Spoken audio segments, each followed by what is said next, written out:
আমার বন্ধুগণ, আমার ভাইরা, তার মানে আল্লাহ রাব্বুল আলামিন বললেন মাটি থেকে বানানো, বানানো মানেই হলো বীর্য থেকে বানানো, বীর্য থেকে বানানো মানে হলো মাটি থেকে বানানো। আসলে দুটো জিনিস এক। কথা বলেন, বুঝতে পেরেছেন কিনা? আল্লাহ রাব্বুল আলামিন তাই কোরআনে বলেন, শোনো ও দুনিয়ার মানুষ, আমি মাটি থেকে তোমাকে বানাইছি, সুম্মা মিন নুতফাতিন, তোমার পিতার স্পার্মটোজেন, তোমার মায়ের ওভাম, এই দুটো যখন একসঙ্গে মিলিত হয়ে গেল, আল্লাহ রাব্বুল আলামিন বলেন আমি এই নুতফা বানালাম। আজকে বিজ্ঞান যেটাকে নাম দিয়েছে জাইগোট, আল্লাহ বলেন আমি না ১৫০০০ বছর পূর্বে আমার রাসূলকে জানিয়ে দিয়েছি ওটার নাম হলো নুতফা। একটু আওয়াজ করে বলা যাবে কি সুবহানাল্লাহ? রব্বুল আলামিন বলেন আমি ওই নুতফাটাকে আমি রব্বুল আলামিন ন্যাচারালি কায়দায় আমি ডেভেলপ করলাম। আমি ৪০ দিন ওটা ডেভেলপ করেছি। ডেভেলপ করবার পর ওটা হলো সুম্মা মিন আলাকা, ওটাকে আমি আলাকা বানিয়েছি, মানে ভ্রূণ বানিয়েছি। ইমব্রো ইংরেজিতে বলে ইমব্রো, ইমব্রো মানে হলো ভ্রূণ। আর ভ্রূণ হলো ওই যে ব্যাঙ্গাসির ছাতার মতো, ওই যে ছোট ছোট কচুরি পানাগুলো আমরা দেখতে পাই, কচুরি পানার ওখানে ছোট ছোট ব্যাঙ্গাসির মতো এরকম দেখা যায়। কথা বলেন ঠিক কিনা? ওই ব্যাঙ্গাসিগুলো অথবা মাছের পোনাগুলো যেরকম ছোট্ট অবস্থায় থাকে, এই যে আজকে আলাকা, তার মানে হলো ওই ছোট্ট আলাকাটা মায়ের জরায়ুর নারীর সাথে ওইটা ঝুলন্ত অবস্থায় থেকে যায়। এই জন্য আল্লাহ ওটার নাম দিলেন আলাকা। একটু জোরে জোরে কন্যা সুবহানাল্লাহ। রব্বুল আলামিন বলেন ও সলিমউদ্দিন আর কলিমউদ্দিন, কত ক্ষমতা তোর হয়েছে, তুই কি একটাবার চিন্তা করিস না, করেছিস নাকি? তোর মায়ের পেট থেকে আমি এরকম কত আলাকা আমি অ্যাবর্শন করে ফেলে দিয়েছি, তুই জানিস না, তোর খবর নাই। আমি আল্লাহ রব্বুল আলামিন তোকে বাঁচিয়ে রেখেছি, ওই আলাকাটা বড় করলাম। আল্লাহ বলেন আমি আলাকাটা বড় করবার পরে আমি ওটাকে সুম্মা মিন মুদগা, আমি রব্বুল আলামিন ওটাকে গোশতের টুকরা বানালাম। এই যে বুখারী শরীফের মধ্যে একটা হাদিস এসেছে, এই হাদিসের মধ্যে চমৎকার করে বিশ্ব নবী সমাধান দিয়ে বলেন, ক্বালান নবী সাল্লাল্লাহু আলাইহি ওয়াসাল্লাম ইন্না আহাদাকুম ইউজমাউ খালকাহু ফি বাতনি উম্মি 40 ইয়াওমান নুতফা সুম্মা ইয়াকুনু আলাকা মিসলা যালিক সুম্মা ইয়াকুনু মুদগা মিসলা যালিক। আমার নবী বলেন একজন মায়ের গর্ভের মধ্যে ওই নুতফা ছিল ৪০ দিন, আর আলাকা ছিল ৪০ দিন, আর মুদগা ছিল ৪০ দিন। একটু বলেন তো দেখি এই ৩ × ৪০ কয় দিন? ১২০ দিন, মানে ৪ মাস। রাইসুল মুফাসসিরিন সাইয়্যিদুনা আব্দুল্লাহ ইবনে আব্বাস বলেন এই যে ১২০ দিন চলে গেছে রে, চলে গেছে। লাম ইয়াকুন শাইয়াম মাযকুরা, উল্লেখ করবার মতো তোমার মায়ের পেটে তুমি কিছুই ছিল না। রব্বুল আলামিন বলেন আমি ওই মুদগা, ওই রক্তপিণ্ডটাকে আমি রব্বুল আলামিন আস্তে আস্তে ডেভেলপ করলাম, ওটাকে আমি গোশতের টুকরা বানালাম, গোশতের টুকরাটাকে একটু বড় করলাম। আল্লাহ এবার বললেন ফাকাসাউনাল ইযামা লাহমা, আমি রব্বুল আলামিন ওই লাহমের মধ্যে, ওই গোশতের টুকরার মধ্যে আমি কচি কচি হাড় ঢুকাইয়া দিলাম, এরপরে চামড়া দিয়ে আমি ঘেরাও করে দিলাম। আমার আল্লাহ বলেন আমি ওই গোশতের টুকরাটার মধ্যে হাড় দেওয়ার পরে আমি রব্বুল আলামিন স্কাল দিলাম, স্কেলিটন দিলাম, তার মানে মাথার খুলি দিলাম, আর বডিটা দিলাম কঙ্কাল। এবার আল্লাহ বলেন কি করেছি? তারপরে শোনো, আমি স্পাইনাল কর্ড বসিয়ে দিয়েছি, তার মানে মেরুদণ্ডের হাড় বসিয়েছি। আমার রব্বুল আলামিন বলেন ওই মেরুদণ্ডের হাড়টা বসানোর পরে আমি হার্টের 2টা পার্টিশন বসিয়ে দিয়েছি। ওই হার্টের 2টা পার্টিশন বসিয়ে দেওয়ার পরে অনাফাকতু ফীহি মির রূহি, আমি ফেরেশতাকে পাঠালাম, ওই ফেরেশতা একটা রূহের ফুৎকার দিল। ওই রূহের ফুৎকার দেবার সঙ্গে সঙ্গে মায়ের পেটের মধ্যে তোমার অবস্থান শুরু হলো। এবার তোমার জীবন শুরু হলো। ধপ ধপ ধপ ধপ ধপ ধপ ধপ ধপ, আল্লাহু আকবার। ওখানে ধপ ধপ শুরু হয়েছে। আল্লাহ বলেন ওই রূহটা যখন এসেছে তোমার প্রচন্ড খাবারের উদ্রেক হয়েছে। ওই জায়গায় কোন নেতা, তোমার পিতামাতা, তোমার কোনো কেউ তোমার সেই ওই খাবার তোমার মায়ের পেটে দিতে পারে নাই, দেবার ক্ষমতা করো নাই।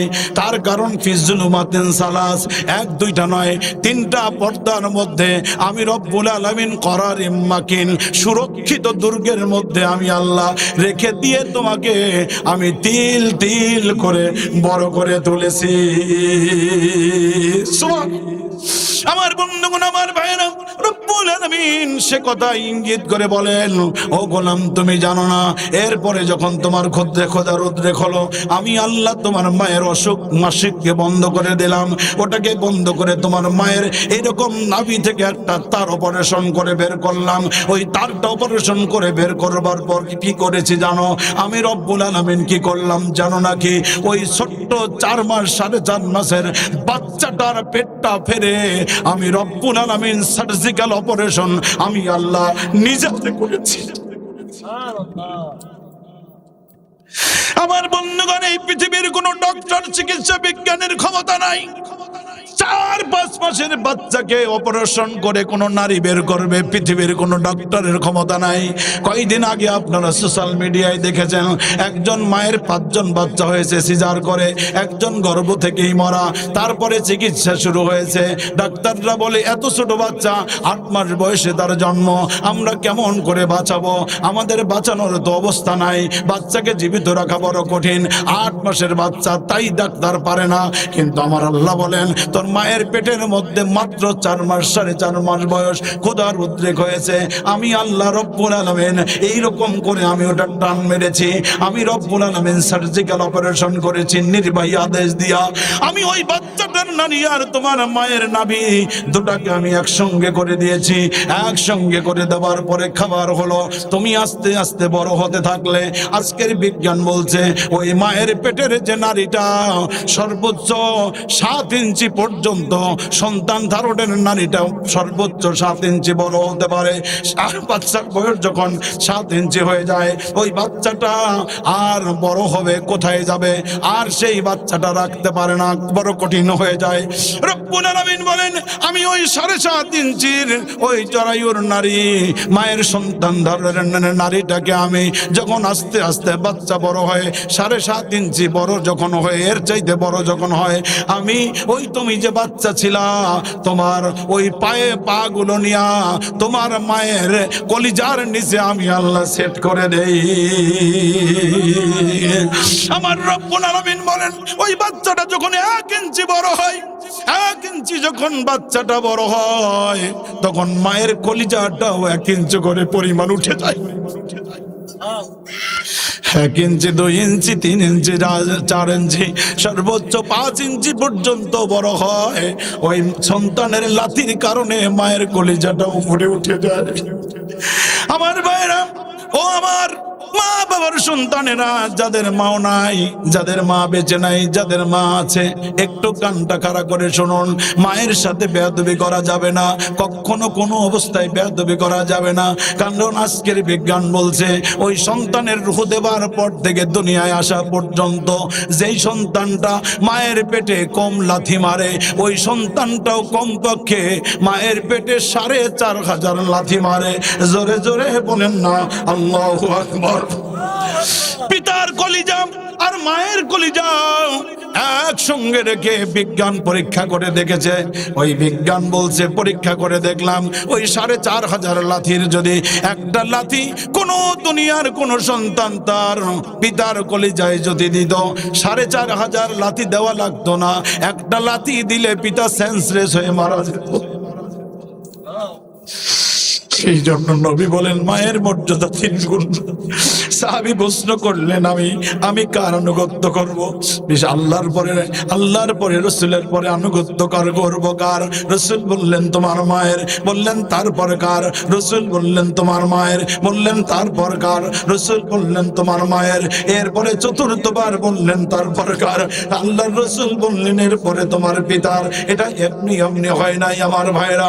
এই যে 4,500 লাথির মধ্যে মাত্র 3টা লাথি হলো সবচাইতে বড় কঠিন লাথি। এত জোরে 3টা লাথি যখন সন্তান দুনিয়ায় আসবে, 3টা লাথি নিজের মাকে সন্তানেরা দেয়, এমন জোরে লাথি দেয়। প্রথম ওই 3 লাথির প্রথম লাথি যখন দেয়, মায়ের কলিজায় গিয়ে লেগে যায়, মা সেন্সলেস হয়ে পড়ে যায়। পড়ে যাবার পর স্বামীকে ডাকে, স্বামী গো কোথায় আছো, কোথায় আছো, কোথায় আছো, কোথায় আছো? আমার সন্তান এত জোরে লাথি মেরেছে, আমি মনে হয় আর বাঁচবো না, আমারে তুমি মাফ করে দিও। আমার ভাইয়েরা, মার সেন্স ফিরে আসে। আবার প্রসব বেদনার যন্ত্রণা, কঠিন থেকে কঠিনতর যন্ত্রণা। মায়ের পেটে এবার সন্তান দ্বিতীয় লাথি দেয়। ওই দ্বিতীয় লাথি দেবার পরে বিজ্ঞান আজকে কোরআন হাদিস থেকে রিসার্চ করে প্রমাণ করে দিয়েছে, ওই দ্বিতীয় লাথি মারবার পর মায়ের যে জরায়ুর নারী ছিল, ওই জরায়ুর নারীর 7টা পর্দা একটা লাথিতে ভেঙে চলে খান খান হয়ে যায়।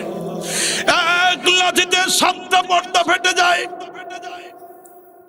আপনি কি ভাবতে পারেন নাকি কত জোরে লাথি দিয়েছি আমরা? এক লাথি মারবার পর 7টা পর্দা যখন ফিরে আসে, দর দর করে মায়ের উদর থেকে রক্ত শুরু হয়ে যায়। মা রক্তে রঞ্জিত জমিনে পড়ে আছে, মায়ের জ্ঞান নাই। মা রক্ত দেখে অজ্ঞান হয়ে যায়। মা মনে করে আর বাঁচবো না, এটাই জীবনের শেষ দিন, আমি আর বাঁচবো না, মানে মাফ করে দিও। জিহাদের ময়দানের মতো মা রক্তাক্ত হয়ে জমিনে পড়ে যায়। রাসূল বলেন, মা গো, তোমার জিহাদ করতে হবে না, যুদ্ধে যেতে হবে না। তোমার সন্তান প্রসব করবার সময় যে রক্তকরণ হয়েছে, সেই রক্তকরণের কারণে তুমি এক একজন মুজাহিদের সওয়াব পেয়ে গেছো। জোরে জোরে কন্যা সুবহানাল্লাহ। ও মা, এই নারীদের মর্যাদা আমার রাসূল দিয়েছেন। রাসূল বলছেন 10 মাস মা খেতে পারে না, কোনো কিছু খেতে পারে না। এই জন্য বিশ্ব নবী বললেন 10 মাস নফল রোজা রাখলে যে সব আল্লাহ পাক ওই মায়ের আমল নামায় দিয়ে দেবে। আমার ভাইরা, আমার বন্ধুগণ, ওই যে রক্তাক্ত হয়ে গেল, জরায়ুর 7টা পর্দা বের হয়ে গেল। এরপরে তৃতীয় লাথি যখন মেরেছে, এমন জোরে তৃতীয় লাথি মারে, আমার ভাইরা, তৃতীয় লাথিটা মারার পরে মায়ের কলিজাটা ফেটে 2 ভাগ হয়ে যায়। আমি, আপনি, আমরা আমাদের মায়ের পেটে ওরকম লাথি মেরেছি। কোথার থেকে একটা বউ আসলো, মাওকে ভুলে গেল। এমন কপাল পোড়া মানুষ মনে হয় সিরাজগঞ্জে নাই। ও কপাল পোড়া, ও চূড়ান্ত দুশ্মন। ওর মাকে সম্মান করতে পারে না, ওর মায়ের কলিজাটা ফেটে গিয়েছে। আজকের ডাক্তাররা চিকিৎসা করবে, ডাক্তার বলল মায়ের সিজার হলে পেট কাটা হয়, ওই সিজার করলে সেলাইয়ের ব্যবস্থা হয়। মায়ের পেটের মধ্যে যে যন্ত্রণা হয়, অ্যান্টিবায়োটিক দেওয়া হয়, সব রোগের চিকিৎসা হয়। কিন্তু মায়ের ফাটা কলিজাটা ফেটে গেল, এই ফাটা কলিজার ট্রিটমেন্ট হয় না। ডাক্তারকে জিজ্ঞাসা করেছি তাহলে কি হয়? বলে হ্যাঁ, একটা কায়দায় ওটা সেরে ওঠে আস্তে আস্তে। বলে কোন কায়দায়? মা যখন রক্তাক্ত অবস্থায় জমিনে পড়ে আছে, উদর থেকে সন্তানটা বের করেছে, আল্লাহ সে কথাও কোরআনে বলে দিলেন সুম্মা নুখরিজুকুম তিফলা। আল্লাহ বলেন তোমার মায়ের পেট থেকে আমি বাচ্চা আকারে বের করে নিয়ে এসেছি। আর যখন বের করেছি কোন অবস্থা তোমার ছিল, আল্লাহ কোরআনে সেটাও বলে দিয়েছেন।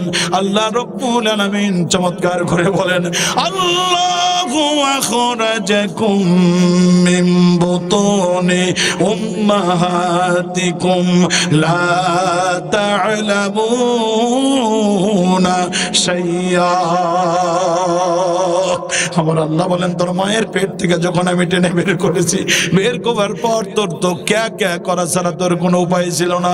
তুই পায়খানার মধ্যে, পেশাবের মধ্যে থাকতিস, না খেয়ে থেকেছিস, কথা বলার সুযোগ নাই, তোর সুযোগ নাই, ক্যা ক্যা ছাড়া করা ছাড়া তোর কোনো পথ নাই। রব্বুল আলামিন বলেন আমি এমন করে করে তোরে বের করলাম। এরপরে যখন মায়ের পেটে যখন কলিজাটা ফেটে গেল, মা অজ্ঞান হয়ে জমিনের মধ্যে নিথর দেহটা পড়ে আছে। এই ওয়াজ বুঝতাম না, বিশ্বাস করুন বুঝতাম না, এটা বোঝার মতো বোঝ না। আসলে বুঝেছি যখন বড় হয়েছি, লেখাপড়া করেছি, বিবাহ শাদী করেছি। বিবাহ শাদী করবার পরে যখন নিজের স্ত্রী যখন সন্তান সম্ভব হয়েছে, চিৎকার শুনে যখন আর থাকতে পারি না, নিজের বিবিটাকে নিয়ে হাসপাতালে যাই। আর হাসপাতালে যখন বিবি যখন একটা করে চিল্লানোর আওয়াজ দেয়, নিজের কলিজাটা ফেটে যায়। আরে না জানি আমার বিবি এত জোরে চিৎকার আওয়াজ খরচ করে এত চিকিৎসা, এত আল্ট্রাসাউন্ড, এত ঔষধ কিছু খাওয়ানো হয়। আজকে আমার বিবির কত সমস্যা, আর আমার মা যখন আমাকে পেটে রেখেছে, এত জায়গায় জায়গায় হাসপাতাল নাই, ক্লিনিক নাই, কোনো একটা অবস্থা নাই, কোনো রকমের ট্রিটমেন্টের ব্যবস্থা নাই। মা পেটের মধ্যে রেখে অনেক কাজ করেছে, কলসি নিয়ে বেরিয়েছে, ঢেকির মধ্যে পাড়া দিয়ে ধান বেড়ে বেড়ে আমাদেরকে খাওয়াইছে। ওই মা পেটে সন্তানকে রেখে আমাদেরকে রেখে কত কষ্ট করেছে। ওই মায়ের পেইন উঠে গেল, কেউ নাই, দৌড়ে গেল গ্রামের একজন দাইমার কাছে।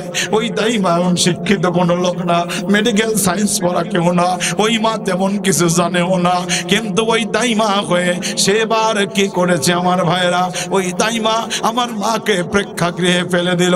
প্রেক্ষাগৃহে ফেলে দেওয়ার পরে ওই দাইমা আমাদেরকে টেনে বের করেছে। আমি চিন্তা করে দেখি কি কষ্ট হয়েছে, কত কষ্ট মায়ের হয়েছে। মা শুনছে জমিনে পড়ে আছে, মায়ের কলিজা ফাটা। আমার বন্ধুগণ ডাক্তাররা বলছেন, চিকিৎসা বিজ্ঞানী আজকে বলে প্রমাণ করেছেন, ওই মা তখন যখন অনেকক্ষণ পরে জ্ঞান ফিরে আসলো, ওই মা জ্ঞান ফিরে বলে, কে আছিস রে, কে আছিস, কে আছিস রে, বোন না কে আছিস, নার্স না কে আছিস, বাড়ির কে আছিস, মা আছো নাকি বাবা আছো, কে আছো, কে আছো, কে আছো, কে আছো, এরকম করে বলা শুরু করে দিল। বলতে বলতে বলতে বলতে এবার ডাকা শুরু করলো, কে আছিস, আয় আয় আয়, আমি এত কষ্ট করে যে সন্তানটাকে জন্ম দিয়েছি, আমার কলিজা ফাটা সন্তানটাকে তাড়াতাড়ি করে নিয়ে আয়, তাড়াতাড়ি করে কলিজা ফাটা সন্তানটাকে নিয়ে আয়। ওই সন্তান যখন মায়ের কোলে দেওয়া হলো, মা সন্তানটাকে কোলের মধ্যে নিয়েছে, এইভাবে বুকের সাথে চেপে ধরেছে। ওই সন্তানের মুখটা হলো মায়ের কানের দিকে। এবার সন্তান কান্না শুরু করেছে, ক্যা ক্যা করে কান্না শুরু করেছে। সন্তান এবার ওম্মা ও বলে কান্না শুরু করেছে। আজকের বিজ্ঞান কোরআন এবং হাদিস থেকে দলিল নিয়ে প্রমাণ করে বলল, যখন এক একজন সন্তান ওই মায়ের কানের কাছে যখন ওম্মা ওম্মা ওম্মা বলে বলে যখন চিৎকার করে, যখন কান্নাকাটি করে, মায়ের কানের মধ্যে কানের কাছে যখন ওই ওম্মা আওয়াজ চলে যায়, একটা করে আওয়াজ যায়, আর মায়ের ফাটা কলিজা জোড়া লেগে যায়। লিল্লাহে তাকবীর। ওই যে জোড়া লেগে গেল, কিন্তু পূর্বের মতো হওয়া তো সম্ভব নয়। মায়ের ফাটা কলিজার মধ্যে দাগ থেকে যায়। এই জন্য ইউরোপে যাও, আমেরিকায় যাও, ফ্রান্সে যাও, জার্মান যাও, রাশিয়া যাও, সৌদি যাও, দুবাই যাও, মালাই যাও, পৃথিবীর যে কোনো রাষ্ট্রে তুমি যাও, এই সন্তান যদি বিপদে পড়ে যায়, পশু পাখি জানবার আগে আগে জানে মা। মায়ের কলিজার মধ্যে বাড়ি লেগে যায়। মাত্র কয়েকদিন আগে পাবনা ওয়াজ করতে গিয়েছিলাম, ফরিদপুরে ওয়াজ করে পাবনা শহরে গ্যাস তুলে ঢাকায় যাব। ওই ঢাকা পাবনা পাওয়ার পরে, পাবনা শহর পাওয়ার পরে, আমার ভাইরা একটু বোঝার জন্য বলছি, ওই পাবনা শহর পাওয়ার আগে একটা এইভাবে একটা রেল স্টেশন, রেল লাইন, ওই রেল লাইনের সাথে আবার এরকম আইল্যান্ড, ওই আইল্যান্ডের ওই রাস্তা দিয়ে বাম দিক দিয়ে যাচ্ছি। ড্রাইভার আর সেক্রেটারি গল্প করছে, অত্যন্ত কুয়াশা, ওই গাড়িরও বেশ স্পিড। হঠাৎ করে ড্রাইভার এমন জোরে টান মেরেছে, কুয়াশার মধ্যে দেখতে পায় নাই, আইল্যান্ডের উপর উঠে গেছে।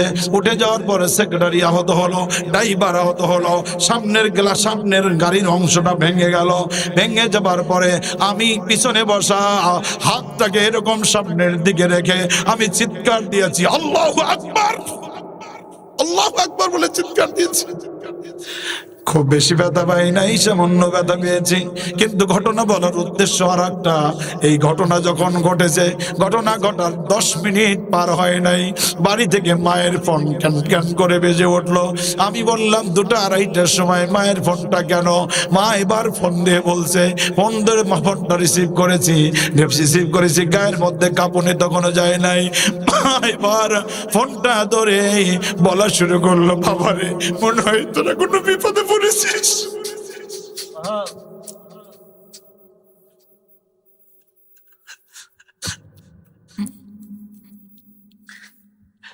মনে হয় তোরা কোনো বিপদে পড়েছিস। আমি বললাম কেন মা? মা বললো, বাবারে এই তো কিছুক্ষণ হলো তীব্র প্রচন্ড শীতের মধ্যে আমার গায়ের কাপড়টা গায়ে রাখতে পারি না, আমার গায়ে মনে হয় কি আগুন ধরে দিছে, আমার যন্ত্রণা শুরু হয়ে গেছে। আমার কাছে মনে হয়েছে আমার সন্তান কোনো বিপদে পড়ে গেছে। আমার বন্ধুগণ, আপনি কি চিন্তা করতে পারেন না? আপনি কি চিন্তা করতে পারেন নাকি যে আপনার মা গভীর রাত ঘুমিয়ে আছে, সন্তান বিপদে পড়ে গেছে, কোনো টেলিফোন নাই, কোনো বার্তা নাই, কিছু নাই, কিন্তু বিপদের কথা সবার আগে পৌঁছে গেছে মায়ের কাছে। মা ফোন দিয়েছে আমার ভাইরা। এই জন্য ওই যে মায়ের ফাটা কলিজা, ওই সন্তান যখন বিপদে পড়ে যায় ওই ফাটা কলিজার মধ্যে টাস টাস করে সাউন্ড বেজে যায়। একটু জোরে বলা যাবে কি মারহাবা? আমার বন্ধুগণ, আমার ভাইরা, ওই মা যারা রয়েছেন, কলিজার টুকরা মা বোনেরা যারা রয়েছেন, আমি অনুরোধ করব মা গো, তোমাদের কাছে আমি রিকোয়েস্ট করে বলি, অনুরোধ করে বলি, মা তুমি সর্বোচ্চ মর্যাদার আসীনে তোমাকে আল্লাহর নবী বসিয়ে দিয়েছেন। মা, এই দুনিয়ায় যখন পুরুষ মানুষ হেঁটে যায় ওই পুরুষের পায়ের নিচে থাকে জুতা। ও মা, তুমি যখন রাস্তা দিয়ে হেঁটে যাও মা, তোমার পায়ের নিচে থাকে হলো কি জানো নাকি মা? জান্নাত। ওই জান্নাতের উপর দিয়ে যখন হেঁটে যাও একটু খেয়াল করতে হবে মা, তুমি পর্দা লঙ্ঘন করতে পারো না মা। পর্দা লঙ্ঘন করে যখন জান্নাতের উপর দিয়ে হেঁটে যাও জান্নাত তখন তিরস্কার করে। পর্দা লঙ্ঘন তুমি করতে পারো না, তুমি নামাজ ছাড়তে পারো না। ও মা, তুমি স্বামীর সাথে অসদাচরণ করতে পারো না মা, তুমি এই কাজগুলো কোনো অবস্থাতেই করতে পারো না মা, করতে পারো না মা, করতে পারো না মা। আল্লাহ রাব্বুল আলামিন এই জন্য বললেন, কদা রাব্বুকা আল্লা তা'বুদু ইল্লা ইয়াহু ওয়া বিল ওয়ালিদাইনি ইহসানা। জোরে জোরে পড়েন আল্লাহু আকবার। আল্লাহ রাব্বুল আলামিন তাই বললেন, বান্দারে সাবধান, ওই মায়ের সাথে বেয়াদবি করবা না। আর আল্লাহ রাব্বুল আলামিন এরকম তিল তিল করে তোমারে এরকম ভাবে তোমারে বানিয়েছে, তুমি সব বোঝো, তুমি সংসার বোঝো, তুমি সংসার বোঝো, তুমি কোন সব কিছু বোঝো, তুমি যা সব কিছু বোঝো, তুমি বাজার বোঝো, তুমি ছেলে বোঝো, তুমি মেয়ে বোঝো, রাত গভীর হয়ে গেছে ওয়াজ ছাড়তে হবে, তুমি এটাও বোঝো, সব বোঝো। কিন্তু মসজিদ যখন মুয়াজ্জিন আযান দেয় হাইয়া আলাস সালাহ, তোমার কানের মধ্যে বাজনা ঢোকে না। হাইয়া আলাল ফালাহ বলে যখন চিৎকার দেয়, ওই আযান শুনে তুমি নামাজে যাও না। আল্লাহ বলেন, কুতিলাল ইনসানু মা আকফারা, তোর চাইতে বেয়াদব, তোর চাইতে কাট্টা কাফের এই পৃথিবীতে আর একটাও নাই। কথা বলেন ঠিক কিনা? এই জন্য আল্লাহর নিয়ামত প্রাপ্ত হয়ে শুকরিয়া আদায় করতে হবে কার? 5 ওয়াক্ত নামাজ আদায় করতে হবে। রাজি আছো মুসলমান? কারা কারা রাজি আছে হাত উঁচু করে আল্লাহকে দেখাই। আল্লাহ তিল তিল করে আমাদের বানিয়েছেন, বড় করেছেন, ঠিক কিনা? ওই আল্লাহর ইবাদত করা দরকার আছে না নাই? সব বুঝবেন, নামাজ বুঝবেন না, মরে যাওয়ার পরে আছে লাবাস আছে না নাই? কথা বলো, আছে না নাই? তোমার মতো টাকা বলা পয়সা, আল্লাহ বলে না না, গনিউন আনতুমুল ফুকারা, আমি আল্লাহ ধনী আর তুই ফকিরের বাচ্চা। আনতুমুল ফুকারা, তুই ফকিরের বাচ্চা। কে বলেন? আল্লাহ। তোর টাকার কোনো দাম নাই আমার কাছে। কার কাছে? জোরে বলেন। এই জন্য আল্লাহ বলেন, আজান হবে নামাজে যাবি, এটাই তোর দায়িত্ব, এটাই তোর ডিউটি। নামাজ পড়বি, আমার রেজাবন্দি হাসিল করবি, আমি আল্লাহ তোকে মাফ করে দে, জান্নাত দিয়ে দেবো। জোরে বলেন সুবহান।